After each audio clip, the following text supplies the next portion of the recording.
Hello everyone. तो चलिए आज का क्लास स्टार्ट करते हैं। और आज का क्लास आपका एसपी बख्शी बुक से फ्रेजल वर्ब्स को हम लोग कंप्लीट करने वाले हैं विथ ट्रिक्स। हालांकि पहले भी एसपी बख्शी से फ्रेजल वर्ब्स को मैं कंप्लीट करा चुका हूं, आप जा कर के चेक कर सकते हो इसी प्लेलिस्ट में, मतलब इसी चैनल के प्लेलिस्ट में आपको मिल जाएगा। 3-3.5 घंटे की वीडियो है, वहां से आप देख सकते हो। चूँकि ये जो ट्रिक्स वाले सीरीज़ है ये सारे पेड क्लास वाले स्टूडेंट्स को मिलता है।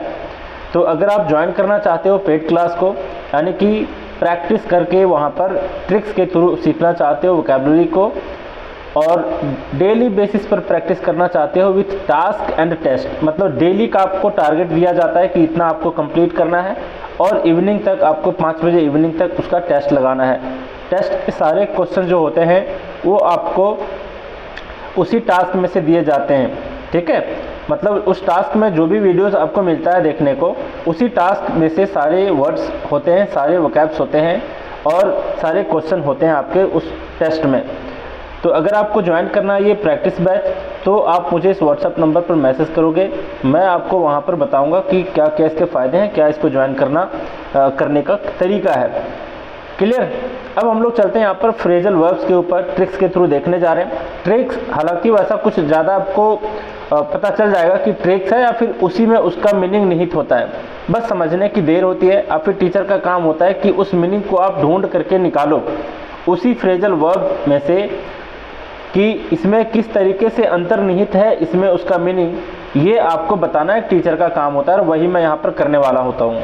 मतलब एक तरह से आपकी आंखें खुल जाएगी इस सीरीज़ को देखने के बाद कि अच्छा इसी में मीनिंग छुपा हुआ था, लेकिन हमें समझ में नहीं आ रहा था, है ना।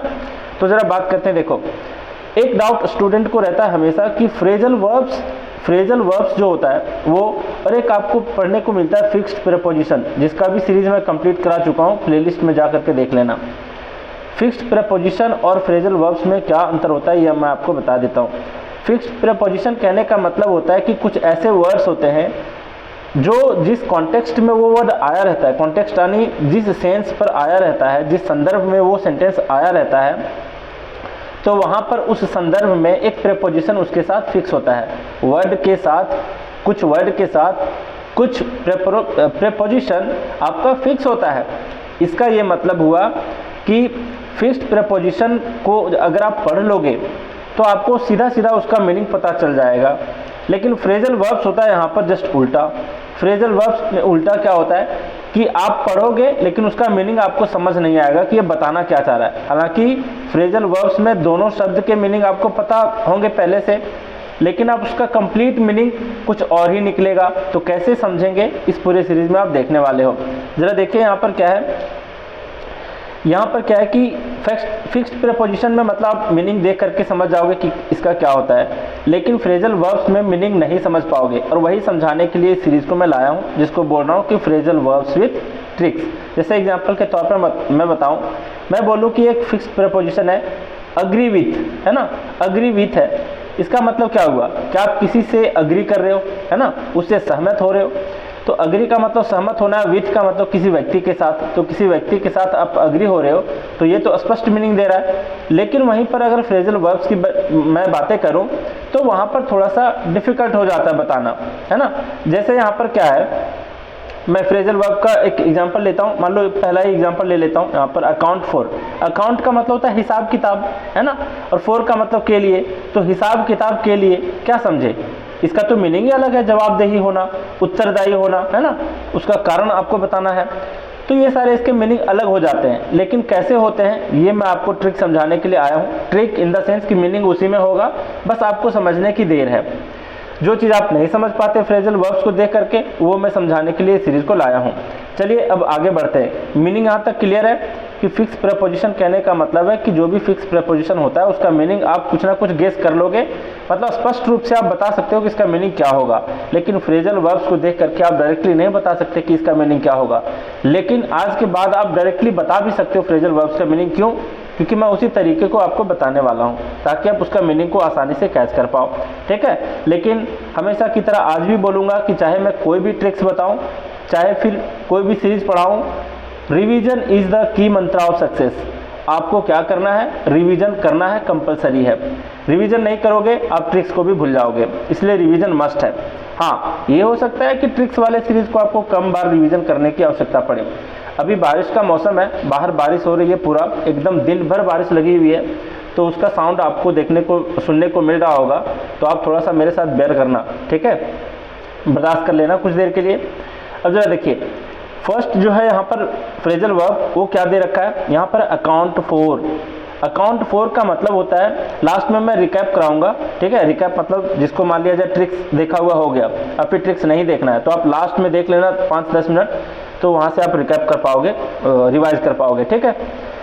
यहाँ पर अकाउंट फॉर का हिंदी मीनिंग होता है कारण बताना, उत्तरदायी होना और फिर जवाबदेही होना। समझ रहे हो, मतलब कहीं पर किसी चीज़ का फॉल्ट अगर हुआ है और उस काम के लिए आपको एक मिला हुआ है, एक आपको भार, ठीक है, आपको भार मिला हुआ है उस काम को करने के लिए, लेकिन वहाँ पर फॉल्ट हो गया तो आप जवाबदेही होते हो, उत्तरदायी होते हो, आपको उसका कारण बताना होता है, ठीक है। टू एक्सप्लेन और जस्टिफाई, उसका कारण आपको बताना पड़ेगा। तो यहाँ पर कैसे इसका मीनिंग है अकाउंट फॉर का उत्तरदायी होना, ये मैं आपको समझाता हूँ। समझो, मान लिया जाए किसी कंपनी का मैनेजर बना दिए गए हो और उसके अकाउंट में कुछ हेर फेर हुआ है, मतलब कुछ पैसे का हेर फेर हुआ है, उसका जो भी लेखा जोखा है, अकाउंट का मतलब लेखा जोखा होता है, हिसाब होता है ना, अकाउंट मतलब बैंक बैलेंस भी होता है। तो अकाउंट में अगर कोई हेर फेर हुआ है तो उसके लिए, फॉर का मतलब के लिए, और यहाँ पर अकाउंट मतलब हिसाब में अगर गड़बड़ी हुआ है तो उसके लिए आप क्या होते हो, आप उसके लिए उत्तरदायी होते हो, जवाबदेही होते हो। अगर आप इसको सोच रहे हो कि इसमें इसका मीनिंग नहीं है, मैं ट्रिक ही बता रहा हूँ, तो आप उस ट्रिक पे ही गौर करना, ठीक है, उस स्टोरी पे ही गौर करना, सब चीज़ आपके लिए आसान हो जाएगी। फिर से मैं बता दूं कि मान लिया जाए, एक हाइपोथेटिकल सिचुएशन में दे रहा हूँ आपको, कि आप किसी कंपनी का मैनेजर हो, ठीक है, और उस कंपनी के अकाउंट में कुछ हेर फेर हो गया है, तो उसके लिए आप क्या हो, उसके लिए आप उत्तरदायी हो, उसके लिए आप जवाबदेही हो, है ना, उसके लिए आपको कारण बताना पड़ेगा। तो यहाँ तक क्लियर है कि अकाउंट फॉर का मतलब होता है हिसाब नहीं, अकाउंट फॉर का मतलब होता है टू एक्सप्लेन और जस्टिफाई, कारण बताना, उत्तरदायी होना और फिर जवाबदेही होना। क्लियर है यहाँ तक? जो भी यहाँ पर ग्रीन में लिखा हुआ है ये आपका ट्रिक है और बाकी ब्लैक कलर में इसके मीनिंग है। आगे देखते हैं, यहाँ पर आस्क आफ्टर, समझने की कोशिश करना, आस्क आफ्टर का क्या मीनिंग होता है। सबसे पहली बात कि फ्रेजल वर्ब्स को याद करने में इसलिए भी कठिनाई होती है या फिर इसका मीनिंग समझने में इसलिए भी कठिनाई होती है क्योंकि एक वर्ड के डिफरेंट मीनिंग होते हैं और आपको वो डिफरेंट मीनिंग पता नहीं होता। आप तो जानते हो कि किसी भी इंग्लिश वर्ड में मैक्सिमम वर्ड्स के एक से ज़्यादा ही मीनिंग होते हैं, तो आप हर एक मीनिंग को नहीं जानते, इसलिए आपको डिफ़िकल्टी फेस करना होता है वहाँ पर, है ना। लेकिन आज के बाद आप फ्रेजल वर्ब्स में जो भी वर्ड देखोगे उसके डिफरेंट मीनिंग के साथ में बताऊँगा, और बस अगर आप मीनिंग समझ गए, मतलब एक इंडिविजुअल वर्ड का मीनिंग समझ गए, तो आप पूरे फ्रेजल वर्ब्स का मीनिंग समझ पाओगे आसानी से, और मैं सब कुछ बताने वाला हूँ। यहाँ पर आस्क आफ्टर, अब समझो कि आस्क का दो मीनिंग है यहाँ पर, एक पूछना, आस्क का मतलब पूछना भी होता है, और एक आस्क का मतलब होता है मांगना। आप किसी से मांगते भी हो तो आस्क का एक लिटरल मीनिंग जो डिक्शनरी में होता है, तो उसका एक मीनिंग होता है पूछना, दूसरा मीनिंग होता है मांगना। अब समझते हैं हम लोग, यहाँ पर क्या है, यहाँ पर आस्क आफ्टर में आस्क का मीनिंग है पूछना, आफ्टर का मतलब होता है बाद में, ये तो आप जानते हो। अब मान लिया जाए कोई व्यक्ति आपके सामने नहीं है और उसके बारे में आप आस्क करते हो, पूछते हो बाद में, है ना। बाद में किसी के बारे में पूछने का क्या सेंस निकलता है, यही सेंस निकलता है कि आप किसी के बारे में उसके बाद में पूछते हो, है ना। किसी अन्य व्यक्ति से अगर आप बाद में पूछते हो तो आप उसके बारे में इंक्वायर अबाउट करते हो, मतलब किसी के बारे में पूछते हो, किसी का हाल चाल पूछते हो, ठीक है। तो किसी का हाल चाल आप कब पूछते हो, सामने तो पूछते ही हैं कि क्या हाल चाल है भाई, लेकिन आफ्टर मतलब अगर वो व्यक्ति नहीं है उसके बाद अगर आप किसी से पूछते हो उसके बारे में, तो इसका मतलब होता है किसी का हाल चाल पूछना, है ना। तो आस्क आफ्टर का मतलब किसी का हाल चाल पूछना, किसी के बारे में कुछ पूछना, है ना। नेक्स्ट है आपका आस्क फॉर, आस्क का मतलब मैं दूसरा मीनिंग बताया था मांगना, फॉर का मतलब के लिए, मतलब किसी सामान के लिए आप किसी से मांगते हो तो इसका क्या मतलब हुआ, क्या आप उससे रिक्वेस्ट कर रहे हो, है ना, टू डिमांड कर रहे हो, रिक्वेस्ट कर रहे हो, तो मांगना और फिर अनुरोध करना आस्क फॉर का मीनिंग होता है। क्लियर? अगला देखते हैं, अगला वर्ड यहाँ पर है बैक आउट। समझो यहाँ पर एक तो बैक का मतलब होता है पीछे हट जाना, है ना, पीछे हटना भी इसका मीनिंग होता है, पीछे हो जाना। आउट का मतलब बाहर हो जाना। मान लिया जाए आप किसी को कोई वादा किए हो, है ना, कोई प्रॉमिस किए हो, कोई वादा किए हो, और वहाँ से आप पीछे हट जाते हो और उस वादे से बाहर निकल जाते हो, तो इसका क्या मतलब हुआ कि आप पीछे हट गए, आप मुकर गए, विथड्रॉ कर लिए अपने वादे को, है ना, अपने वादे से विथड्रॉ कर लिए। यानी कि बैक आउट का मतलब है मुकर जाना, पीछे हट जाना। क्लियर यहाँ तक? फिर यहाँ पर है बी इन फोर। अब इसका मीनिंग समझो, बहुत आसानी से समझ जाओगे। बी इन फोर का क्या मतलब होता है? बी का मतलब होता है होना, है ना, किसी का होना। इन का मतलब होता है अंदर, फोर का मतलब होता है के लिए। अब इसका मीनिंग समझो। मान लिया जाए यहाँ पर तूफान आ गया है ना, मान लिया जाए यहाँ पर तूफान आया हुआ है, आप यहाँ पर बी हो, बी मतलब होना, है ना, आप तूफान के अंदर हो, यानी कि इन मतलब अंदर, बी मतलब होना, और फोर, अगर आप उस तूफान के अंदर हो तो किस चीज़ के लिए? फोर मतलब के लिए, किस चीज़ के लिए हो वहाँ पर? जाहिर सी बात है कि आप वहाँ पर सामना करोगे, दूसरा कोई उपाय ही नहीं है ना। अब तूफान के आप अंदर हो, इसका मतलब है कि किस चीज़ के लिए हो? अब उस आपके पास क्या चारा बचा हुआ है? एक ही चारा बचा हुआ है कि आप उस तूफान का या फिर उस संकट का आप सामना करोगे। ठीक है, तो बी इन फोर का मतलब होता है किसी चीज़ का सामना करना, खास करके कोई भी ऐसा अनप्लीजेंट चीज़ जो होता है, अनप्लीजेंट मतलब कोई भी ऐसा संकट वाली चीज़ होती है, वहाँ पर अगर उसके अंदर हो आप, तो आपको किस चीज़ के लिए करना पड़ेगा? लास्ट ऑप्शन क्या बच जाता है? उस चीज़ का सामना करना। तो बी इन फोर का मतलब है किसी चीज़ का सामना करना, about to experience something unpleasant, किसी चीज़ का सामना करना। क्लियर? नेक्स्ट आपका बेयर विथ। बेयर का मतलब समझते हैं। देखो, बेयर के जितने सारे मीनिंग होते हैं मैं एक साथ आपको बता देता हूँ। एक तो मीनिंग होता है बेयर का मतलब ले जाना, किसी चीज़ को ले जाना, है ना, बेयर का मतलब ले जाना। दूसरा बेयर का मीनिंग होता है व्यवहार करना। देख लो, ये सब डिक्शनरी में चेक कर सकते हो, इसका जो मैं मीनिंग बता रहा हूँ वही होता है। ठीक है, बेयर का एक मीनिंग ले जाना, बेयर का दूसरा मीनिंग व्यवहार करना, बिहेव करना, है ना, और तीसरा मीनिंग क्या है? तीसरा मीनिंग है बर्दाश्त करना फिर सहन करना। बेयर का मतलब बर्दाश्त करना, सहन करना। एक और चौथा मीनिंग होता है बेयर का मतलब पैदा करना, किसी चीज़ को जन्म देना, पैदा करना। ठीक है, जन्म देना। तो यहाँ पर तीन मीनिंग से हमें मतलब है, क्योंकि तीन ही मीनिंग से रिलेटेड यहाँ पर फ्रेजल वर्ब्स दिए हुए हैं। समझते हैं। यहाँ पर बेयर का मतलब ले जाना, अवे का मतलब दूर ले जाना। अब यहाँ पर समझो इसका मीनिंग कहाँ से आता है। मान लिया जाए आप किसी दो व्यक्ति के बीच कंपटीशन हो रहा है, ठीक है, या फिर किसी चीज़ को लेकर के मैच हो रहा है। मान लो लूडो खेल रहे हो या फिर चेस खेल रहे हो, चाहे कुछ भी खेल रहे हो। अब यहाँ पर क्या है कि कोई व्यक्ति अगर ले जा रहा है उस मैच को, ठीक है, मैं मैच से रिलेट करके बता रहा हूँ। मान लो मैच खेल रहे हो, कंपटीशन हो रहा है, मैच खेल रहे हो, मैच को ले जा रहा है अवे, दूर ले जा रहा है। मतलब अगर कोई व्यक्ति दूर ले गया मैच को, इसका मतलब क्या समझे? आप कमेंट्री भी सुनते होंगे क्रिकेट वगैरह के, तो आपको क्या सुनने को कई बार मिला होगा कि अरे भाई ये तो इंडिया के हाथ से दूर चला गया, है ना। इसका मतलब क्या हुआ कि सामने वाला जीत हासिल कर लिया, यही तो होता है। तो जब भी कोई मैच हो रहा होता है और सामने वाला व्यक्ति अगर ले गया, अवे, बेयर किया मतलब ले गया, अवे मतलब दूर ले गया, इसका मतलब वो जीत हासिल कर लिया, टू अचीव विक्ट्री। ठीक है, तो बेयर अवे का मतलब टू अचीव विक्ट्री, यानी कि जीत हासिल करना। नेक्स्ट है आपका बेयर अपॉन। बेयर अपॉन का मतलब अभी मैं क्या बताया, बेयर का दूसरा मीनिंग व्यवहार करना, अपॉन मतलब किसी चीज़ के ऊपर, है ना, अपॉन का मतलब किसी चीज़ के ऊपर। तो आप किसी भी चीज़ के ऊपर अगर व्यवहार करते हो तो एक ही चीज़ एक्सपेक्ट करते हो कि उस व्यवहार का उस पर असर हो, है ना। मतलब आप किसी को अगर थप्पड़ भी मारते हो तो आप ये उम्मीद करते हुए मारते हो कि इसका उस पर असर हो, तो वो सुधर जाए, है ना, या फिर उसको चोट लगे। ऐसे करके आप बिहेव करते हो, बेयर करते हो, व्यवहार करते हो, है ना। तो किसी भी चीज़ के ऊपर अपॉन बेयर करते हो यानी व्यवहार करते हो, तो इस उम्मीद से करते हो कि उसका उस पर असर होना। ठीक है, तो यहाँ पर बेयर अपॉन का क्या अर्थ हुआ?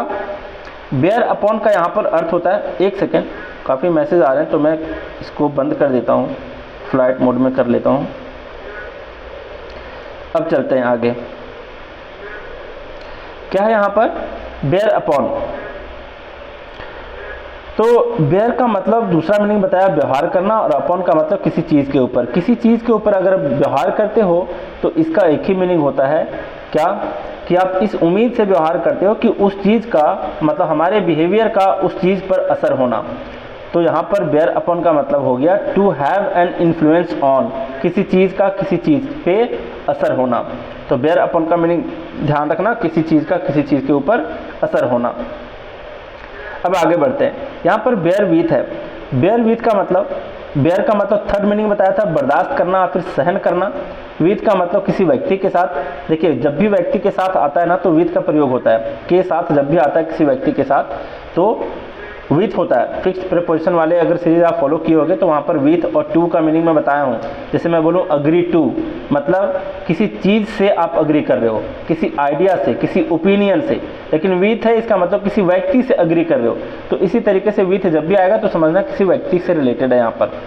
तो मान लिया जाए किसी व्यक्ति के साथ आप बर्दाश्त कर रहे हो, फिर भी आप उसके साथ हो, तो फिर भी उसके साथ हो तो आप क्या कर रहे हो, आप उस व्यक्ति को कहीं ना कहीं समर्थन कर रहे हो, उसको बर्दाश्त कर रहे हो, उसको सहन कर रहे हो या फिर उसको सहयोग कर रहे हो।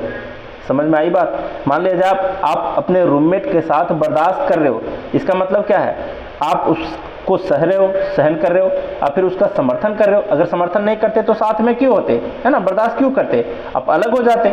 लेकिन यहाँ पर बेयर विथ है, मतलब बर्दाश्त कर रहे हो उसके साथ, इसका मतलब कि कहीं ना कहीं उसका आप समर्थन भी करते हो, बर्दाश्त तो कर ही रहे हो, सहन कर ही रहे हो और सहयोग भी कर रहे हो, तभी तो आप एक साथ हो। तो बेयर विथ का मतलब होता है बर्दाश्त करना, सहयोग करना, समर्थन करना। ठीक है, बेयर विथ का क्या मीनिंग हुआ, टू सपोर्ट और टू टॉलरेट। टॉलरेट मतलब बर्दाश्त करना, एंड्योर का मतलब भी सहन करना, कोऑपरेट का मतलब समर्थन करना फिर सहयोग करना। फिर बेयर आउट का मतलब है, अब समझो इसका क्या मतलब है। बेयर आउट का मतलब, मान लिया जाए कि आपको कोर्ट में एज ए गवाह बुलाया गया है, ठीक है, गवाह के रूप में आपको कोर्ट में कहीं बुलाया गया है, या फिर प्रिंसिपल के सामने कोई दोस्त ने, किसी दोस्त ने क्या किया है, कोई गलती के कारण उसको प्रिंसिपल ने बुलाया है। तो प्रिंसिपल के सामने मान लिया जाए आपका दोस्त है ना। अब क्या है कि यहाँ पर बेयर है यानी बर्दाश्त कर रहे हो आप। आउट मतलब बाहर से, आप उस व्यक्ति को बाहर से बर्दाश्त कर रहे हो, यानी कि प्रिंसिपल का असर आपके ऊपर नहीं होगा। प्रिंसिपल ने आपके दोस्त को बुलाया है तो वो आप प्रिंसिपल को आप बर्दाश्त नहीं कर रहे हो, आप अपने दोस्त को बर्दाश्त कर रहे हो, लेकिन आउट यानी कि बाहर से। तो बाहर से बर्दाश्त करने का क्या सेंस निकलता है, मतलब आप उस चीज़ में खुद नहीं फंसे हुए, लेकिन आप किसी को बाहर से बर्दाश्त कर रहे हो, यानी कि आप उसका समर्थन कर रहे हो, पुष्टि कर रहे हो, सत्यापन कर रहे हो। तो प्रिंसिपल अगर आपसे कुछ पूछती है तो आप अपने दोस्त के समर्थन में बोलते हो, मतलब कि आप अपने दोस्त को क्या कर रहे हो, बेयर आउट कर रहे हो। खुद बेयर नहीं कर रहे, बाहर से किसी और को क्या कर रहे हो, बेयर कर रहे हो, बर्दाश्त कर रहे हो। इसका मतलब है, हो सकता है प्रिंसिपल आपको भी 2-4 खरी बातें सुना दे, लेकिन आप बर्दाश्त करोगे, लेकिन बाहर से आप क्या कर रहे हो, अपने दोस्त को बर्दाश्त कर रहे हो। इसका मतलब ये हुआ कि आप उसका समर्थन कर रहे हो, पुष्टि कर रहे हो, सत्यापन कर रहे हो कि जी मैम ये मेरा जो दोस्त है ये गलत नहीं है, ये सही है ना। तो अपने तरीके से आप वहाँ पर दलील देते हो और उसको क्या करते हो, समर्थन करते हो, पुष्टि करते हो, सत्यापन करते हो। तो कहीं ना कहीं फ्रेजल वर्ब में ही इसका मीनिंग निहित होता है, बस समझने की देर होती है जो मैं आपको समझा रहा हूँ। अगर आप समझ पा रहे होगे तो शायद आप कभी दोबारा भूलोगे नहीं। फिर से समझाता हूँ बेयर आउट का मीनिंग। बेयर का मतलब बर्दाश्त करना, आउट का मतलब बाहर से बर्दाश्त करना, मतलब आप खुद बर्दाश्त नहीं कर रहे हो, लेकिन आप क्या कर रहे हो, बाहर से किसी को समर्थन दे रहे हो, है ना। तो अगर आप किसी को बाहर से बर्दाश्त कर रहे हो, इसका मतलब है कि समर्थन कर रहे हो, आप किसी का पुष्टि कर रहे हो, सत्यापन कर रहे हो। टू सपोर्ट और कंफर्म और फिर वैलिडेट, है ना। वैलिडेट का मतलब समर्थन करना, कंफर्म का मतलब पुष्टि करना, सपोर्ट का मतलब समर्थन करना। तो बेयर आउट के यही सारे मीनिंग हुए। तो वो प्रिंसिपल वाली कहानी याद रखना कि आप बाहर से किसी को बेयर कर रहे हो, यानी कि आप खुद उसका पार्ट नहीं हो, बाहर से किसी को बेयर कर रहे हो, यानी आप समर्थन कर रहे हो, सत्यापन कर रहे हो, पुष्टि कर रहे हो। क्लियर, सपोर्ट कर रहे हो, कंफर्म कर रहे हो, वैलिडेट कर रहे हो। आगे बढ़ते हैं यहाँ पर। अब कहोगे सर सेंटेंस इसके कहाँ गए, तो मैं ये बात बताना भूल गया था आपको। इसमें मैं सेंटेंस इसलिए नहीं लिया हूँ क्योंकि सेंटेंस वाले जितने भी पार्ट हैं वो मैं ऑलरेडी पढ़ा चुका हूँ। और दूसरी बात कि इसका जो भी टेस्ट है, यानी कि इस वीडियो का जो भी टेस्ट आपको पर्सनल गाइडेंस के अंदर मिलेगा वहाँ पर ग्रुप में, वहाँ पर सारे क्वेश्चन आपको सेंटेंस में ही दिए गए हैं। तो आपका मल्टीपल रिवीजन हो जाएगा एक तरीके से और बहुत अच्छे तरीके से समझ पाओगे। अगर मैं इसमें सेंटेंस को ले लेता वीडियो बहुत लंबी हो जाती और फिर मुझे बहुत ज़्यादा मेहनत भी करना पड़ता, वीडियो लंबी हो जाती, आप बोर भी हो जाते। देखना 30 फ्रेजल वर्ब्स को ही बताने में कितना टाइम लग रहा है, आप खुद ही देख लोगे। अगर मैं सेंटेंस को लेता तो हो सकता है ट्रिपल टाइम लग जाए, है ना। तो टाइम को बचाते हुए भी करना है। हालांकि जिस तरीके को मैं बता रहा हूँ, जाके वहाँ सेंटेंस पढ़ोगे टेस्ट में, आपको आसानी से चीज़ें समझ में आ जाएंगी। ठीक है, अब आगे बढ़ते हैं। यहाँ पर क्या है, ब्लो। अब यहाँ पर एक वर्ड आ गया है ब्लो। अब ब्लो के जो भी मीनिंग है यहाँ पर मैं आपको बता रहा हूँ। एक मीनिंग ब्लो का होता है फूंक मारना, है ना, अपने मुंह से फूंक मारते हो। दूसरा मीनिंग ब्लो का होता है बहना, बहना मतलब हवा का बहना, है ना, इस तरीके से। ब्लो का मतलब फटना भी होता है, ध्यान रखना, ब्लो का मतलब फटना भी होता है, फूंक मारना भी होता है, ब्लो का मतलब बहना भी होता है। पानी का बहना नहीं, पानी का बहना मतलब फ्लो होता है, और ब्लो का मतलब हवा का जैसे बहना, है ना, कोई दुख दर्द का बह करके चला जाना, है ना, कोई संकट का बह करके चला जाना, वो भी ब्लो कहलाता है। तो ब्लो का मतलब बहना, ब्लो का मतलब फूंक मारना, ब्लो का मतलब फटना। अब समझने की कोशिश करते हैं यहाँ पर, देखो अब यहाँ पर क्या है, ब्लो आउट। कैसे समझोगे कि ब्लो आउट का मीनिंग ही यहाँ पर होगा बुझा देना, किसी आग को बुझा देना, जैसे मोमबत्ती को आप बुझा रहे हो, तो कैसे समझोगे कि आउट वाला ही मीनिंग ये फूंक मारने वाला मीनिंग देगा? तो इसलिए देगा क्योंकि आप बाहर की ओर फूंक मार रहे हो। ब्लो मतलब फूंक मार रहे हो, आउट मतलब क्या, आउट मतलब बाहर की ओर। तो बाहर की ओर फूंक मार के आप क्या करते हो, किसी कैंडल को बुझाते हो, किसी आग को बुझाते हो। तो ब्लो आउट का मतलब होता है टू एक्सटिंग्विश बाय ब्लोइंग, है ना, फूंक मार करके बुझा देना, ठीक है। तो ब्लो आउट का मतलब क्या हुआ, बुझाना। आउट का मतलब बाहर की ओर ही तो फूंक मारते हो, किस लिए, बुझाने के लिए। तो ब्लो आउट का मतलब टू एक्सटिंग्विश यानी कि बुझा देना। अगला है ब्लो ओवर। ओवर का मतलब होता है, मान लिया जाए आप यहाँ पर खड़े हो, ठीक है, और आपके हेड के ऊपर से इधर या फिर इधर, ध्यान देना, इस डायरेक्शन को बोलते हैं ओवर। आपके सर के ऊपर से मतलब इस डायरेक्शन में, तो डायरेक्शन वाली बात जरूर समझना है यहाँ पर। तो आपके सर के ऊपर से किसी चीज़ का बह करके चले जाना, इसका क्या मतलब, क्या निकला, इसका क्या सेंस निकला, ब्लो ओवर। ओवर का मतलब बताया, ये वाला सिचुएशन आपके सर के ऊपर से हो करके बह करके गुजर जाना, है ना, बह जाना। तो ब्लो ओवर का मतलब होता है किसी चीज़ का गुजर जाना, जैसे किसी संकट का गुजर जाना, है ना, या फिर किसी संकट का मिट जाना, किसी संकट का खत्म हो जाना, ये सारे कहलाते हैं ब्लो ओवर। तो ध्यान रखोगे, ब्लो ओवर का मतलब होता है टू पास या फिर टू फेड अवे या फिर टू कम टू एंड, यानी कि गुजर जाना, मिट जाना या फिर खत्म हो जाना, ठीक है। फेड अवे का मतलब भी होता है आपका मिट जाने के सेंस में, क्लियर।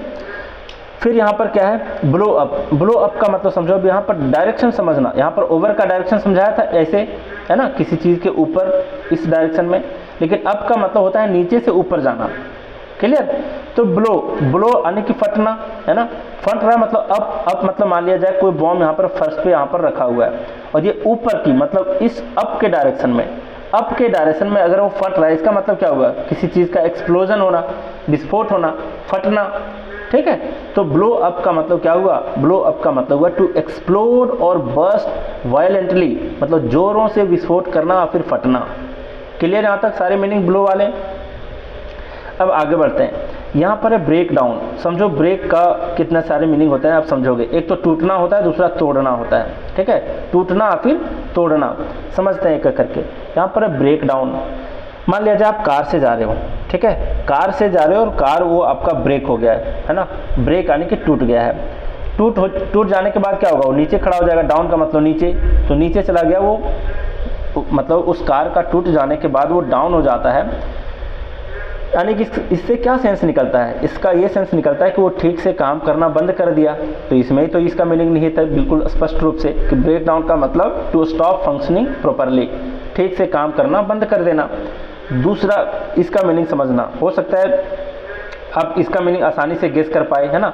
सेम ब्रेक डाउन का एक और अर्थ होता है जिसको मैं यहाँ पर समझा रहा हूँ, समझना ध्यान से।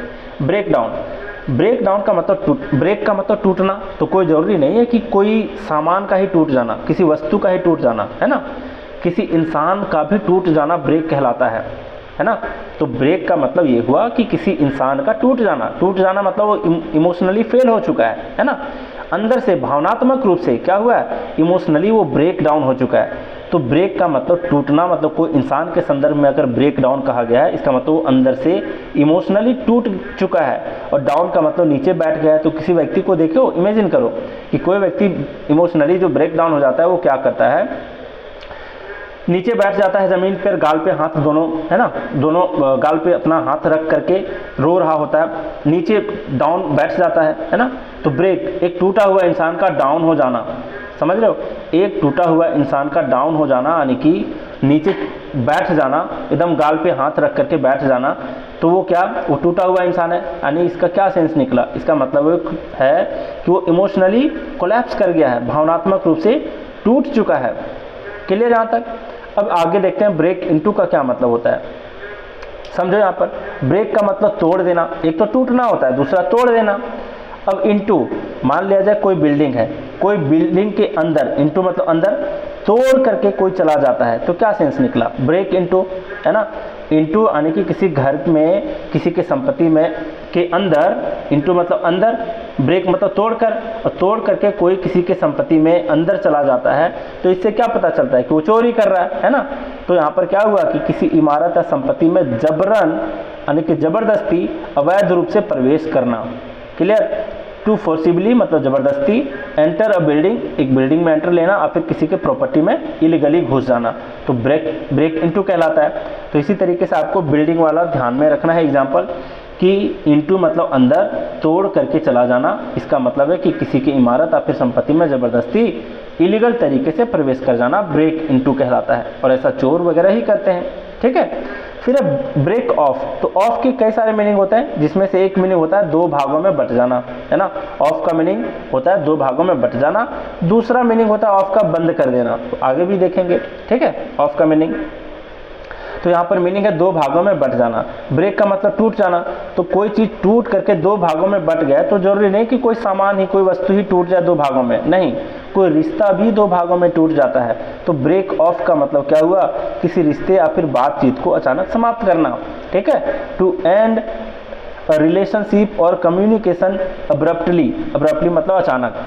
ठीक है। तो ब्रेक ऑफ का मतलब समझ गए, जब भी दो भागों में कोई रिश्ता ब्रेक हो जाता है, इसका मतलब रिश्ते का टूट जाना, और रिश्ता जब टूट जाता है तो बातचीत अचानक खत्म हो ही जाता है, समाप्त हो ही जाता है ना। इसी तरीके से एक और था यहाँ पर ब्रेकअप, है ना, यहाँ पर ब्रेकअप था, तो ब्रेकअप का मतलब भी होता है रिश्ते में खटास आ जाना, टूट जाना, रिश्ते का खत्म हो जाना, है ना, ब्रेकअप कहलाता है।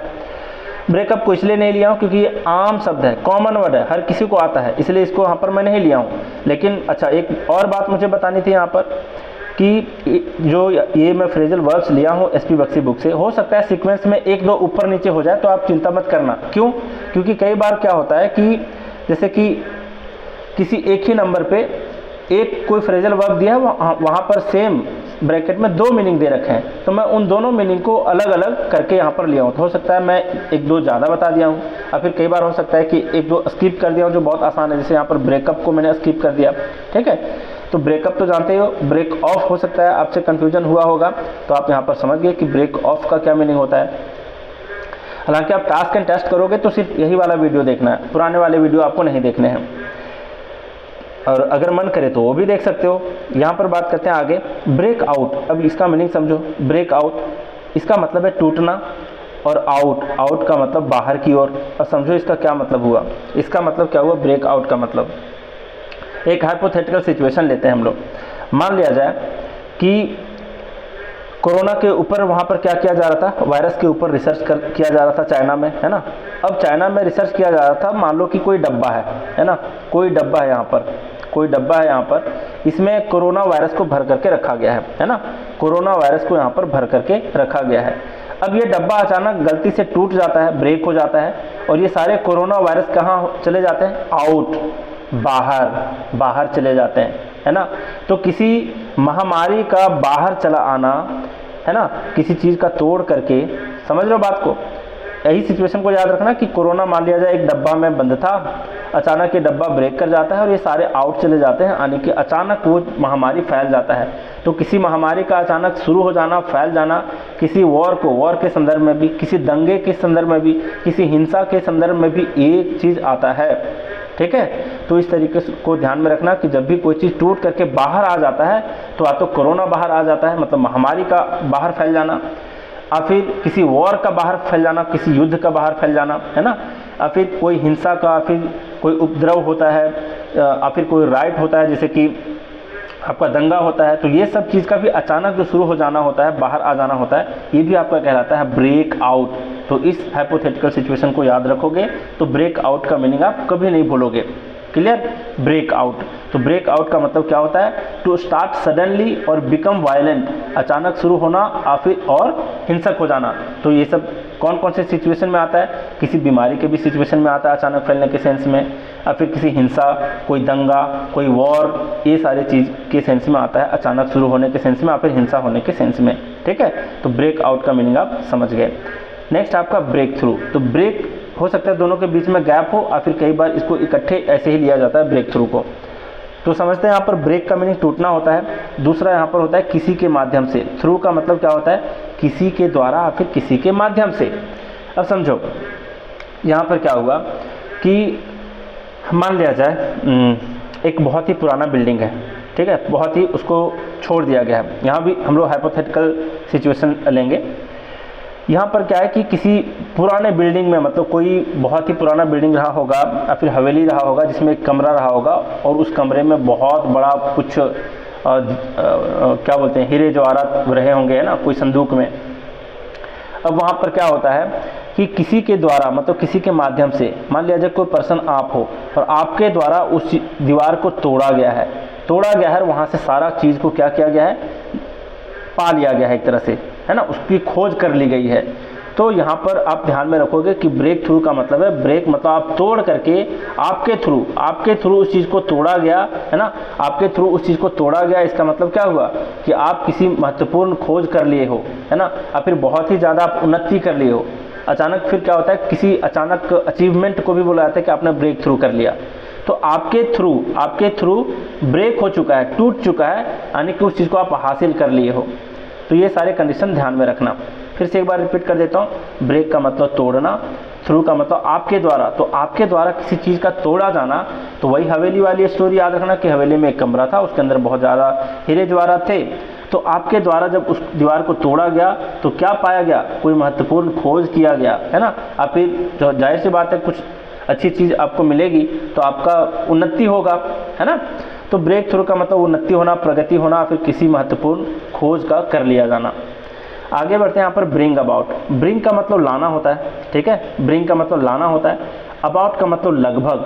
अब यहाँ पर कैसे समझोगे, समझो मान लिया जाए किसी चीज़ को आप लगभग ले आए हो। इससे क्या मतलब पता चला, इसका पता चला कि आपके द्वारा क्या हो रहा है, किसी चीज़ को घटित किया जा रहा है, कोई काम करवाया जा रहा है ना। तो ब्रिंग आउट का मतलब होता है टू कॉज और मेक समथिंग हैपन, किसी चीज़ को अंजाम दे दिया जाना, किसी चीज़ का घटित कर दिया जाना, है ना। तो ब्रिंग अबाउट कहलाता है। ब्रिंग का मतलब लाना, अबाउट का मतलब लगभग। तो लगभग किसी चीज़ को ले आते हो, इसका मतलब उस घटना को आप अंजाम तक पहुंचा देते हो, है ना, किसी चीज़ को घटित कर देते हो, है ना। तो टू कॉज और मेक समथिंग हैपन, ये कहलाता है आपका ब्रिंग अबाउट। अब आगे बढ़ते हैं हम लोग ब्रिंग आउट के ऊपर। यहाँ पर क्या मतलब हुआ, ब्रिंग आउट के दो मीनिंग देखेंगे इकट्ठे, हम लोग एक साथ देखते हैं यहाँ पर क्या है। ब्रिंग आउट का दो मीनिंग देखिए, ब्रिंग का मतलब लाना और आउट का मतलब बाहर। तो दो सेंस में होता है, बाहर लाने के सेंस में। बाहर लाने के सेंस में दो मीनिंग यहाँ पर आता है, दो सिचुएशन क्रिएट होता है। एक, मान लिया जाए कि आपने कोई बुक को लिखा हुआ है ना, और बुक को लिखा हुआ है और आप बंद कमरे में उसको रख दोगे तो कभी पब्लिश हो पाएगा, नहीं हो पाएगा। लेकिन जब उसको आप लाते हो बाहर, तो बाहर लाने का क्या सेंस हुआ, बाहर लाने का सेंस हुआ कि आप उसको पब्लिश कर रहे हो। तो किसी किताब को पब्लिश करना भी ब्रिंग आउट कहलाता है, ध्यान रखना। और फिर कोई नए प्रोडक्ट को प्रोड्यूस करना भी क्या कहलाता है, ब्रिंग आउट। मान लिया जाए आप कोई वस्तु को बना लिए हो, मान लो आप एक आईफोन बना लिए हो अपने घर में बैठे बैठे, लेकिन आप दुनिया वाले को आउट करके नहीं लाओगे उसके सामने, तो किसी को पता चलेगा, नहीं पता चलेगा। तो ब्रिंग आउट का साफ साफ यहाँ पर मीनिंग हो रहा है कि ब्रिंग आउट का मतलब होता है टू प्रोड्यूस और लॉन्च अ न्यू प्रोडक्ट और फिर टू पब्लिश। किताब को भी आप बाहर ला सकते हो, ठीक है। तो ब्रिंग आउट का मतलब किसी नया उत्पाद को बनाना, वस्तु को बनाना, और फिर लॉन्च करना, और फिर प्रकाशित करना, ब्रिंग आउट कहलाता है। दूसरा मीनिंग क्या होता है, मान लिया जाए आपको एक पोएम दे दूं, है ना, आपको एक पोएम दे दूं जो बहुत ही ज़्यादा क्या है, डिफ़िकल्ट है, ठीक है। पोएम अक्सर जो आसान तो होते नहीं है समझने में। तो पोएम को अगर मैंने आपको दे दिया, अब आपको बोल रहा हूँ कि इसको ब्रिंग आउट करो। ब्रिंग आउट का क्या मतलब हुआ, ब्रिंग आउट कहने का मतलब इस पोएम को ले आओ, कहाँ, बाहर ले आओ। भाई बाहर ले आने का क्या सेंस निकलता है इससे ये सेंस निकलता है कि आप उस पोएम को बाहर ला रहे हो, इसका मतलब उसका अर्थ किसी को समझा पा रहे हो। समझ में आई बात। किसी डिफ़िकल्ट चीज़ को अगर आपको समझाना हो तो इसका मतलब है ब्रिंग आउट। तो मैं आपको बोलूं कि एक पोएम दे रहा हूं, इसको ब्रिंग आउट करो, तो आप क्या समझोगे इस चीज़ का कि सर ने कहा है कि ब्रिंग आउट करो। ब्रिंग आउट मतलब इस पोएम को बाहर लाओ। बाहर लाने का क्या मतलब हुआ, है तो बाहर ही, सबके सामने ही है ये पोएम, तो बाहर लाने का क्या मतलब हुआ कि उसके अंदर जो भी मीनिंग छुपा हुआ है उसको बाहर लाओ, यानी कि उसका अर्थ समझाओ। तो ब्रिंग आउट का मतलब होता है अर्थ समझाना, to explain the meaning of something. ठीक है, तो ये होता है ब्रिंग आउट का मीनिंग। तो ब्रिंग आउट का मतलब टू एक्सप्लेन द मीनिंग और फिर अर्थ समझाना। दूसरा मीनिंग बता ही दिया ब्रिंग आउट का मतलब कोई नया प्रोडक्ट को लॉन्च करना और फिर प्रकाशित करना, किसी बुक्स वगैरह को, मैगजीन वगैरह को। ठीक है, फिर अगला है यहाँ पर ब्रिंग राउंड। ब्रिंग राउंड का मतलब क्या? ब्रिंग का मतलब लाना और राउंड का मतलब चारों ओर। अब मान लिया जाए आपको क्या करना है, आपको अपनी मम्मी को मनाना है कि मम्मी मुझे इसी लड़की से शादी करनी है, मान करके चलो, है ना, आपकी कोई गर्लफ्रेंड है और आप उस चीज़ को बार बार क्या कर रहे हो, मम्मी के चारों तरफ एक ही मुद्दा को ला रहे हो। समझ रहे हो? राउंड मतलब किसी व्यक्ति के चारों ओर, राउंड मतलब किसी व्यक्ति के चारों ओर। ब्रिंग मतलब लाना, मतलब किसी मुद्दे को आप उस व्यक्ति के चारों ओर बार बार ला रहे हो। इसका मतलब आप क्या करने की कोशिश कर रहे हो, उनको आप सहमत करने की कोशिश कर रहे हो, यही तो इसका मीनिंग हुआ। तो ब्रिंग राउंड का मतलब हुआ सहमत करना। होता है ना ऐसा कि आप अपने मम्मी के राउंड मतलब चारों तरफ, ब्रिंग मतलब एक ही मुद्दा को बार बार ला रहे हो। तो ब्रिंग राउंड का मतलब हुआ कि आप उनको सहमत करने की कोशिश कर रहे हो। तो ब्रिंग राउंड का मतलब होता है टू कन्विंस समवन और फिर टू मेक वन अग्री, है ना, सहमत करा लेना। तो किसी को सहमत करना फिर सहमत कराना। तो ब्रिंग राउंड की मीनिंग आपको क्लियरली पता चल गया। नेक्स्ट यहाँ पर ब्रिंग अप। ब्रिंग अप का क्या मतलब हुआ? मान लिया जाए कि कोई व्यक्ति बहुत ही पीछे है ना, जमाने से बहुत ही पीछे है, आप उसको ऊपर लाना चाह रहे हो। देखो यहाँ पर कोई व्यक्ति बहुत ही अपने लाइफ में पीछे है, आप उसको ऊपर लाना चाह रहे हो। ब्रिंग मतलब लाना और ऊपर मतलब सतह से उठा करके ऊपर ले जाना, है ना, इस डायरेक्शन में ले जाना, ऊपर ले जाना। इसका क्या मतलब हुआ कि आप तो उसका पालन पोषण कर रहे हो। एक बच्चा जो होता है वो तो जन्म से बहुत महान तो होता नहीं है, वो नीचे ही होता है अपने लाइफ में। अब उसको आप अप करना चाह रहे हो, ऊपर करना चाह रहे हो, ऊपर लाना चाह रहे हो। इसका मतलब उसका रेज करना चाह रहे हो, उसका पालन पोषण करना चाह रहे हो, है ना। और फिर रेयर करना चाह रहे हो मतलब पालन पोषण करना। रेज मतलब उसको बड़ा करना चाह रहे हो। एजुकेट मतलब आप उसको शिक्षित करना चाहते हो, तभी तो वो ब्रिंग अप हो पाएगा। तो ब्रिंग अप का मतलब क्या हुआ कि किसी को ऊपर लाना। ऊपर लाना मतलब किसी को पालन पोषण करना, बड़ा करना, शिक्षित करना, रेज करना, रेयर करना, एजुकेट करना, ये सारे इसके मीनिंग हुए। तो ब्रिंग अप का मीनिंग समझ गए क्या होता है। नेक्स्ट है आपका कॉल से रिलेटेड। देखो कॉल का यहाँ पर दो मीनिंग देखेंगे। एक कॉल का मीनिंग होता है किसी को याद करना, जैसे बोलते हैं ना कि रिकॉल करो। रिकॉल करो मतलब फलाने को रिकॉल करो मतलब याद करो, है ना। मैं उसको रिकॉल किया, आई रिकॉल्ड हिम, मतलब मैंने उसे याद किया। तो कॉल बोलूँ या फिर रिकॉल बोलूँ, इसका मतलब याद करना होता है। कॉल का दूसरा मीनिंग होता है बुलाना। ठीक है, बुलाना, ये तो आम सी बात है, पुकारना, बुलाना, है ना। अब आगे बढ़ते हैं हम लोग इसके ऊपर। कॉल एट या फिर कॉल ऑन का क्या मतलब हुआ? आप किसी को याद कर रहे हो। एट का मतलब स्थान होता है, ऑन का मतलब भी स्थान से इंडिकेट कर रहा होता है। ये मतलब किसी के स्थान पर आप चले गए। एट मतलब होता है ना एट विलेज, है ना, इस तरीके से स्थान को बता रहा होता है ये। तो एट यानी कि किसी स्थान को बता रहा है, ऑन भी किसी स्थान को बता रहा है। कॉल मतलब याद करना। आप याद कर रहे हो और किसी के स्थान पर चले गए, इसका क्या मतलब हुआ? आप उससे मिलने के लिए चले गए, मुलाकात करने के लिए चले गए। तो कॉल एट बोलूँ या फिर कॉल ऑन बोलूँ, इसका मतलब विजिट करना, किसी के यहाँ विजिट करना, मिलने जाना या फिर मुलाकात करना। क्लियर है? फिर से रिपीट कर देता हूँ। कॉल का मतलब याद करना। अब आप किसी को याद करते हो तो उसके एट यानी उसके प्लेस पे चले जाते हो, और फिर ऑन उसके घर पे चले जाते हो। तो याद करके किसी के घर पे चले जाते हो तो इसका मतलब आप उससे मिलने चले गए, मुलाकात करने चले गए। तो कॉल एट बोलूँ या फिर कॉल ऑन बोलूँ, उसका मतलब मिलने जाना, विजिट करना, मुलाकात करना। क्लियर है यहाँ पर? कॉल फॉर का क्या मतलब होता है देखते हैं। कॉल का मतलब बुलाना, आप किसी को बुला रहे हो। फॉर मतलब किसी चीज़ के लिए, तो किसी चीज़ के लिए किसी को कब बुलाते हो? जब उसकी आवश्यकता पड़ती है ना। तो कॉल फॉर का मतलब किसी चीज़ के लिए किसी को बुलाना, यानी कि रिक्वायर होना, नेसेसरी होना, आवश्यक होना। इतना तो कॉमन सेंस काम कर रहा होगा। बस मैटर है यहाँ पर आप चीज़ों को ध्यान से सुनो और उसका 2-4 बार रिवीजन कर लो। ठीक है, फिर लाइफ टाइम आप भूलोगे नहीं। तो चलिए, कॉल फॉर का मतलब बुलाना और किसी चीज़ के लिए बुलाना, यानी कि उसकी आवश्यकता पड़ना। तो कॉल फॉर का मतलब रिक्वायर, नेसेसरी, आवश्यक होना। सेंटेंस देखोगे टेस्ट में, आप सब कुछ आसानी से समझ जाओगे। यहाँ पर कॉल इन, देखिए कॉल इन हो या फिर आउट हो। मान लिया जाए आप किसी घर के अंदर, किसी कमरे के अंदर आप बंद हो और आप घर के अंदर क्या हो, आप किसी घर के अंदर किसी मुसीबत में फंस गए हो तो इन हो यानी कि अभी अंदर हो, और कॉल अंदर से आप किसी को बुला रहे हो, किसी संकट में आप पड़े हो अंदर में, इन में, और कॉल आने की बुला रहे हो। इसका मतलब क्या हुआ, आप किसी घर के अंदर पड़े हो, इन पड़े हो और किसी को कॉल कर रहे हो। इसका मतलब क्या हुआ कि आप मदद के लिए किसी को बुला रहे हो, और फिर कह रहे हो मदद के लिए भेजो, मदद मांगना, ठीक है। तो कॉल इन का मतलब होता है समन, समन मतलब बुलाना, सेंड फॉर हेल्प और फिर किसी को मदद के लिए भेजना, और फिर आस्क फॉर हेल्प यानी कि मदद मांगना। तो कॉल इन का मतलब मदद मांगना, ठीक है, और फिर मदद के लिए बुलाना, मदद के लिए भेजना, कॉल इन कहलाता है। अब आप यहाँ पर सवाल आता है कॉल आउट, है ना, कॉल आउट भी आ सकता है। अब इसका भी मतलब सेम होता है, मदद मांगना। कैसे, मान लिया जाए आप घर के अंदर थे, ठीक है, आप घर के अंदर थे, लेकिन आपके घर के अंदर कहीं पर क्या हुआ कि एक सांप है ना, बहुत विशाला सांप है, बहुत ही बड़ा सांप है। तो आप घर से बाहर आओगे दौड़ करके, है ना, और बाहर आ करके आप कॉल करोगे, तो जाहिर सी बात है कि अंदर रहते हुए कॉल करो। मतलब अगर दरवाज़ा बंद हो चुका है, आप खोल नहीं पा रहे, तो भी मुसीबत में हो, तो भी आप किसी को कॉल इन कर रहे हो यानी कि अंदर बुला रहे हो मदद के लिए। और अगर आप घर से बाहर भाग रहे हो और किसी को बुला रहे हो, इसका मतलब भी हुआ कि आप किसी को मदद के लिए बुला रहे हो। क्लियर यहाँ तक। तो कॉल इन बोलूँ या फिर कॉल आउट बोलूँ, इसका मतलब होता है मदद के लिए बुलाना, भेजना, फिर मदद मांगना।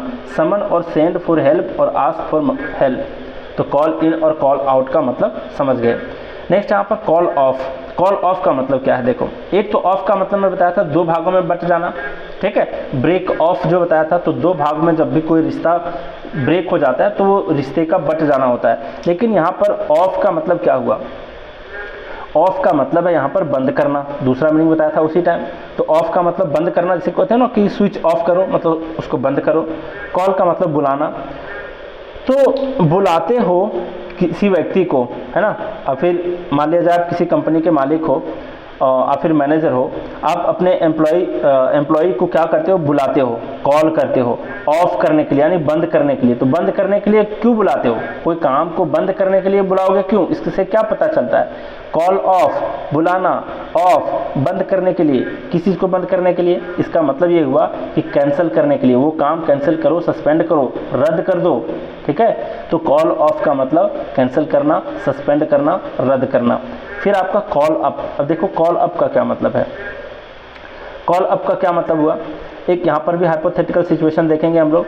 कॉल अप आने की, मान लिया जाए ये ग्राउंड फ्लोर है, ये अपर फ्लोर है, आप अपर फ्लोर में रह रहे हो और एक बहुत ही बड़ा टेलीफोन पुराने ज़माने वाला वहाँ पर रखा हुआ है। आपका दोस्त का कॉल आया है, तो कॉल आया है, ठीक है, और ऊपर से अप मतलब ऊपर से आपको कोई बुला रहा है और क्या कह रहा है, कॉल अप, है ना। कॉल अप का मतलब कि आपका फ़ोन आया है, ठीक है, और मान लिया जब बाद में फ़ोन उसने रख भी दिया तो आपको क्या कह रहा है कि चलो आप फ़ोन लगा लो, कॉल अप करो।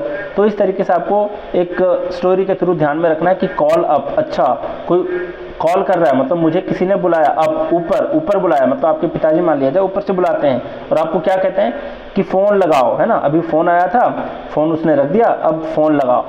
तो इस तरीके से ध्यान रखोगे। कॉल अप का मतलब किसी को डायल करना, किसी को याद करना, किसी को टेलीफोन करना, किसी को फ़ोन लगाना, कॉल अप कहलाता है। यहाँ तक क्लियर है, कॉल अप का मतलब समझ गए।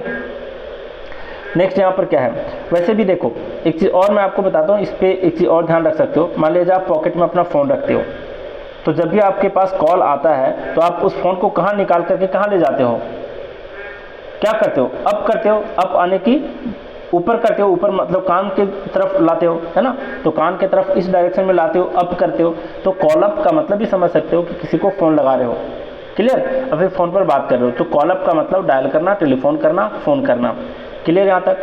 फिर है कॉल अपॉन। अपॉन का मतलब है मान लिया जाए किसी स्टेज के ऊपर, अपॉन का मतलब के ऊपर भी होता है, और ऑन कॉल का मतलब बुलाना। अब यहाँ पर किसी स्टेज के ऊपर आ करके आप लोगों को बुला रहे हो, इसका मतलब आप किसी से अर्ज कर रहे हो, किसी इशू को लेकर के अर्ज कर रहे हो, यानी कि आग्रह कर रहे हो, अपील कर रहे हो लोगों से, है ना। और फिर एक केस में और भी स्टेज के ऊपर आते हैं लोग, किस मकसद से आते हैं और लोगों को कॉल करते हैं, जब उपदेश दे रहे होते हैं, जैसे बाबा लोग आते हैं ना, तो स्टेज के अपॉन आते हैं और लोगों को कॉल करते हैं, मतलब अपने तरफ बुलाते हैं, यानी कि वो उपदेश दे रहे हैं, क्लियर यहाँ तक। तो कॉल अपॉन का मतलब दो मीनिंग हुए, अर्ज करना, फिर अपील करना, फिर लोगों को एग्जॉर्ट करना। एक्सहॉर्ट का मतलब उपदेश देना, ठीक है।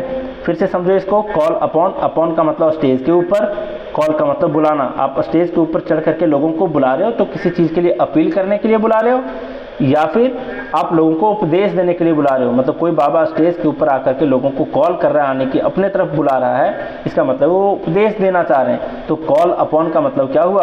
कॉल अपॉन का मतलब हुआ अर्ज करना, अपील करना, एक्सहॉर्ट करना या फिर उपदेश देना। क्लियर? अब मैं जैसे मैं कहा था आपको, मैं यहाँ पर क्या करता हूँ, रिकैप करा देता हूँ एक मीनिंग के साथ। यहाँ पर क्या है, अकाउंट फॉर का मतलब होता है टू एक्सप्लेन और जस्टिफाई, कारण बताना, उत्तरदायी होना या फिर जवाबदेही होना। आस्क आफ्टर का मतलब टू इंक्वायर अबाउट, किसी के बारे में पूछना या फिर किसी का हालचाल पूछना। आस्क फॉर का मतलब होता है टू डिमांड करना, टू रिक्वेस्ट करना, मांगना या फिर अनुरोध करना। बैक आउट का मतलब होता है वादे से पीछे मुकर जाना, बैक आउट का मतलब मुकर जाना, पीछे हट जाना। बी इन फॉर का मतलब about to experience something unpleasant, किसी चीज़ का सामना करना। नेक्स्ट है आपका बेयर अवे का मतलब होता है टू अचीव विक्ट्री या फिर जीत हासिल करना। बेयर अपॉन का मतलब होता है to have an influence on, यानी किसी चीज़ का किसी चीज़ के ऊपर असर होना। फिर यहाँ पर बेयर विथ का मतलब होता है टू सपोर्ट और टॉलरेट, या फिर टू एंड्योर और कोऑपरेट, समर्थन करना, बर्दाश्त करना, असहन करना, फिर सहयोग करना। बेयर आउट का मतलब होता है बेयर आउट का मतलब होता है टू सपोर्ट और कंफर्म और वैलिडेट, समर्थन करना, फिर पुष्टि करना, फिर सत्यापन करना। नेक्स्ट है यहाँ पर ब्लो आउट। नेक्स्ट क्या है यहाँ पर ब्लो आउट का मतलब यहाँ पर है टू एक्सटिंग्विश बाय ब्लोइंग, मतलब बुझा देना किसी आग इत्यादि को, मोमबत्ती वगैरह को। ब्लो ओवर का मतलब होता है टू पास और फेड अवे और टू कम टू एंड, गुजर जाना, फिर मिट जाना, फिर खत्म हो जाना। ब्लो अप का मतलब होता है टू एक्सप्लोड और बस्ट वायलेंटली, जोरों से विस्फोट होना, फिर फट जाना। नेक्स्ट है आपका क्या यहाँ, नेक्स्ट आप यहाँ पर ब्रेक डाउन का मतलब क्या हुआ? टू स्टॉप फंक्शनिंग प्रॉपरली, ठीक से काम करना बंद कर देना। दूसरा ब्रेक डाउन का मतलब होता है to have an emotional collapse, यानी कि भावनात्मक रूप से टूट जाना। ब्रेक इनटू का मतलब होता है to forcibly enter a building और प्रॉपर्टी इलीगली, किसी इमारत या संपत्ति में ज़बरदस्ती अवैध रूप से प्रवेश करना। नेक्स्ट यहाँ पर ब्रेक ऑफ का मतलब होता है टू एंड अ रिलेशनशिप और कम्युनिकेशन अब्रप्टली, किसी रिश्ते या बातचीत को अचानक समाप्त करना ब्रेक ऑफ कहलाता है, फिर ब्रेकअप कहलाता है, जो आप लोग डे बाय डे लाइफ में यूज़ करते हो। नेक्स्ट यहाँ पर ब्रेक आउट का मतलब क्या हुआ? टू स्टार्ट सडनली और बिकम वायलेंट, अचानक शुरू होना फिर हिंसक हो जाना। ब्रेक थ्रू का मतलब होता है to make a significant discovery या फिर प्रोग्रेस करना, कोई महत्वपूर्ण खोज या फिर उन्नति प्रगति करना।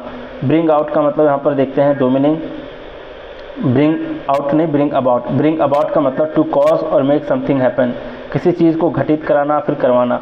ब्रिंग आउट का मतलब टू एक्सप्लेन द मीनिंग, अर्थ समझाना। दूसरा ब्रिंग आउट का मतलब होता है टू प्रोड्यूस और लॉन्च अ न्यू प्रोडक्ट और टू पब्लिश, एक नया उत्पाद बनाना और फिर लॉन्च करना फिर प्रकाशित करना। नेक्स्ट क्या है आपका, नेक्स्ट है ब्रिंग राउंड, मम्मी वाला एग्जांपल बताया था। ब्रिंग राउंड का मतलब कन्विंस करना और टू मेक वन अग्री, किसी को सहमत करना फिर सहमत कराना। ब्रिंग अप का मतलब रेज करना, रेयर करना, एजुकेट करना, मतलब कि बड़ा करना। रेयर का मतलब पालन पोषण करना और फिर एजुकेट मतलब शिक्षित करना। कॉल एट और फिर कॉल ऑन, मतलब किसी को मिलने जाना, विजिट करना, मिलने जाना, मुलाकात करना। कॉल फॉर का मतलब रिक्वायर होना, नेसेसरी होना, आवश्यक होना। नेक्स्ट आपका कॉल इन का मतलब होता है समन, मतलब बुलाना, और सेंड फॉर हेल्प और आस्क फॉर हेल्प, मतलब मदद के लिए बुलाना फिर भेजना फिर मदद मांगना। नेक्स्ट है आपका कॉल आउट का मतलब क्या होता है? कॉल आउट का मतलब होता है समन और सेंड फॉर हेल्प और आस्क फॉर हेल्प, सेम बात है। मतलब कॉल इन मतलब और कॉल आउट का मतलब मदद के लिए बुलाना फिर भेजना फिर मदद मांगना। कॉल ऑफ का मतलब कैंसिल करना, सस्पेंड करना, रद्द कर देना। कॉल ऑफ का मतलब डायल करना और फिर टेलीफोन करना, फ़ोन लगाना। कॉल अपॉन का मतलब अर्ज और अपील और एक्सहॉर्ट, इसका मतलब आग्रह करना, अपील करना फिर उपदेश देना। ये सारे मीनिंग आप आसानी से सीख गए, ठीक है। और जिन्हें भी पर्सनल गाइडेंस ज्वाइन करना है, जिनको भी प्रैक्टिस बैच ज्वाइन करना है, आप मुझे इस व्हाट्सएप नंबर पर मैसेज करोगे। मैं हर चीज़ को इतने आसान तरीके से आपको मल्टीपल टाइम्स रिवाइज करके याद करा दूंगा कि आपको बिलीव ही नहीं होगा। दूसरी बात, इसको ज्वाइन करने के एक और फ़ायदे हैं कि आपका डेली 1 घंटा इसमें टाइम देना मजबूरी हो जाएगा। जैसे आप डेली वो कैब पढ़ते हो, बोर हो जाते हो, थक जाते हो, छोड़ देते हो, लेकिन ग्रुप में आप अगर पढ़ाई करोगे तो आपको एक लगेगा कि मैं सर के लिए रिस्पॉन्सिबल हूँ कि भाई मुझे यहाँ पर आज टेस्ट लगाना है, अपना स्कोर देखना है, तो आप थोड़ा बहुत पढ़ाई करोगे ही करोगे। तो जाहिर सी बात है कि अगर आप यहाँ पर ज्वाइन करते हो तो बहुत फ़ायदा होने वाला है, बहुत क्विक तरीके से आप सीखोगे। ठीक है, आपकी कैपेबिलिटी के ऊपर भी निर्भर करता है कि आप कितने फास्ट लर्निंग करते हो। स्लो भी सीखोगे तो भी मैं पर्सनली आपको टास्क एंड टेस्ट दे सकता हूँ। फास्ट सीखना चाहते हो, जैसे ग्रुप में डेली बेसिस पे होता है, तो भी कर सकते हो। ग्रुप में सीखोगे होगा क्या कि मल्टीपल रिवीजन के थ्रू, मतलब कम टाइम में ज़्यादा बार रिवाइज करके चीज़ों को याद कर सकते हो। तो इसको ज्वाइन करने के लिए आप इस नंबर पर मुझे ज़रूर मैसेज करना, तो यहाँ पर दे रखा हूँ। तो चलिए, आज भी बहुत कुछ सीखे, तो आज का क्लास यहीं रैप अप करते हैं। Thank you very much.